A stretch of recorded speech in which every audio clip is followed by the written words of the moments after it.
गुम है किसी के प्यार में। सुरेखा की बातें सुनकर ईशान हरिणी को यहाँ पर बुला तो लेता है।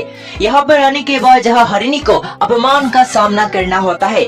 हरिणी की आवाज सुनकर यहाँ के सभी लोग उसकी तारीफ तो कर लेते हैं, लेकिन जैसे ही यहाँ से ईशान जाएगा वही यहाँ पर जहाँ सुरेखा आकर उससे कहेगी, दोनों बहन काफी कमाल के हो, दोनों बहन लोगों को फंसाना भी जानते हो, लोगों की तारीफ भी लेना जानते हो। एक बहन जहाँ कॉलेज में धूम मचा रही है, एक के बाद एक लड़के को फंसा रही है, और दूसरी बहन यहाँ पर आकर अपनी गले की आवाज से लोगों को फंसा रही है। दोनों बहनें क्या करोगे पता नहीं, लेकिन मेरे ईशान से दूर रहना और ईशान के करीब भी अपनी बहन को आने मत देना। अगर उसे आने दिया तो इसका अंजाम काफी बुरा होगा।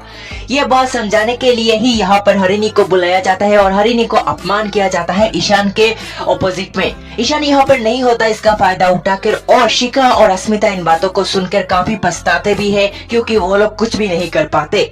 लेकिन अब सभी चीजों के बाद यहाँ पर हरिणी ठहरती है, क्योंकि उसे अपने पेमेंट लेकर जाना होगा, और सुरेखा से वार्निंग मिली है कि जब तक यह फंक्शन खत्म नहीं हो जाती वो यहाँ से नहीं जा सकती। और उसने जो भी बताया, जो भी कहा, अगर उसने एक शब्द भी ईशान के सामने निकाला तो उनके लिए अच्छा नहीं होगा।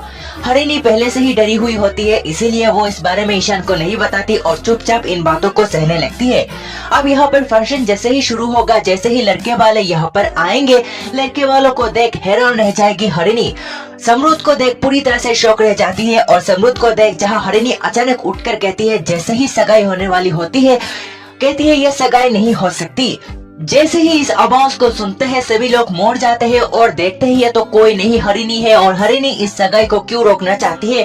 तभी हरिणी को देख समरुद्ध पूरी तरह से शॉक रह जाता है, उनका बांडा फोड़ने वाला है, लेकिन इसी में समरुद्ध कुछ और बड़ा सोच लेता है। तभी जहाँ हरिणी आती है आकर कहती है, ये समरुद्ध है, मैं इसे अच्छी तरह से जानती हूँ, इनका घर रामटेक पर है, इसी की शादी होने वाली थी मेरी बहन सभी के साथ, जो कि उसने नहीं की और यहाँ छोड़ के चली आई।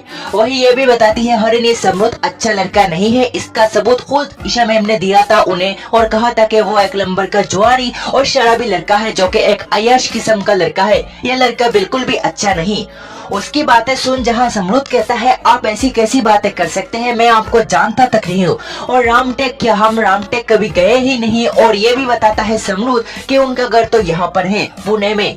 लेकिन जैसे ही ईशा मैम का जिक्र होता है वो चुप हो जाता है, और उसकी चुप्पी को देखते हुए जहाँ राव साहब और सुरेखा फैसला लेते हैं कि हरिणी की बातों को तभी सही माना जाएगा जब यहाँ पर आकर सच बताएगी ईशान की माँ यानी ईशा। अब ईशा को बुलाया जाएगा। ईशा के आने के बाद क्या होगा, क्या सच बताएगी और ध्रुवा को सच पता चलेगा, देखना होगा दिलचस्प। आज के रिपोर्ट में इतना ही। गुम है किसी के प्यार में शो को लेकर।